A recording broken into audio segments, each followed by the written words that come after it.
Sebelum nanti saya akan bertanya kepada pihak kepolisian bagaimana perkembangan kasus ini dan pengembangan kasus, langsung saja sekarang saya akan beranjak ke narasumber saya selanjutnya. Ini sudah ada Dr. Nasser yang merupakan Ketua Asosiasi Dosen Hukum Kesehatan Indonesia. Selamat malam Dr. Nasser. Selamat malam, selamat malam. Ya Dr. Nasser, bahwa dijelaskan secara ketentuan dan hukum etik dari dokter, entah itu juga dokter gigi. Aturan untuk melakukan hal di luar keilmuannya ini seperti apa? Karena dia tidak terdaftar di ID, tapi masih berstatus dokter gigi. Seperti apa, Dr. Nasser?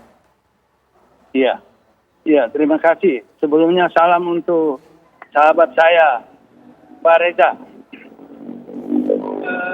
Saudara, saya mau bilang begini, beliau ini adalah dokter gigi, tapi dokter gigi yang tidak praktek dan tidak terdaftar di organisasi profesi Persatuan Dokter Gigi Indonesia.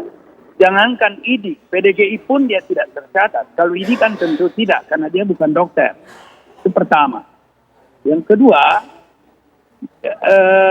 saya perlu menyampaikan bahwa apa yang dilakukan oleh dokter oleh tersangka ini yang kebetulan memiliki pendidikan dokter sebagai dokter gigi, tetapi tidak menunjukkan moral, etika, dan kemampuan akademik sebagai dokter, di mana dia seorang dokter gigi yang sama sekali tidak punya kompetensi, tidak punya pengetahuan yang memadai untuk melakukan sebuah tindakan kedokteran yang serius, maka ini dapat dianggap sebagai sebuah pengkhianatan terhadap profesi.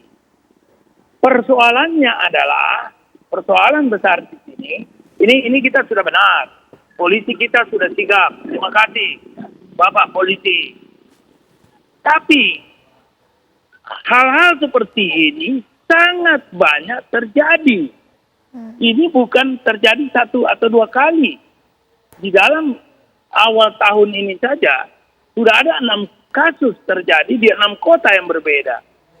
Ini membuktikan bahwa memang persoalan seperti ini adalah persoalan profesi yang memang harus bekerja sama dengan unsur-unsur pemerintah.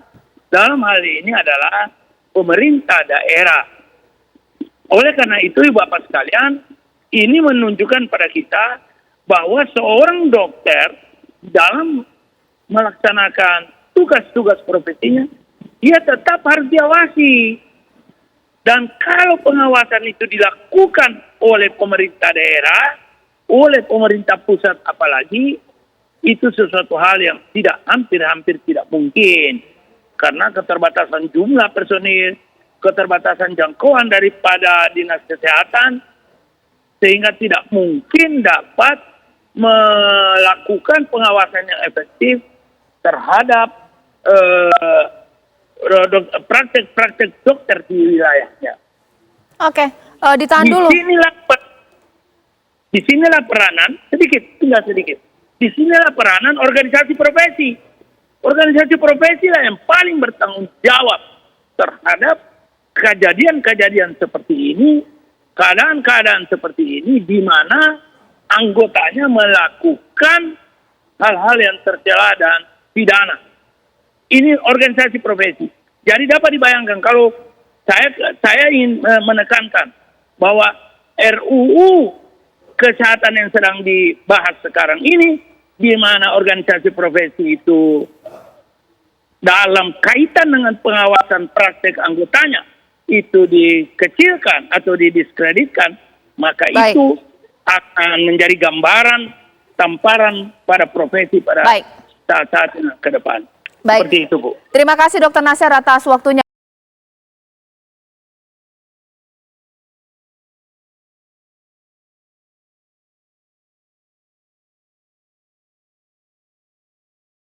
Mungkin sekarang saya ke Pak Bayu. Pak Bayu, ini bagaimana pengembangan kasus ini? Bahwa dia bisa melakukan perbuatan melawan hukumnya berkali-kali, kejahatan berkali-kali, karena alat-alat obat-obatnya itu tersedia, apalagi di platform online, mulai dari alat USG bisa dijual bebas, obat bius ada di marketplace. Ini seperti apa pengembangan kasusnya, Pak Bayu?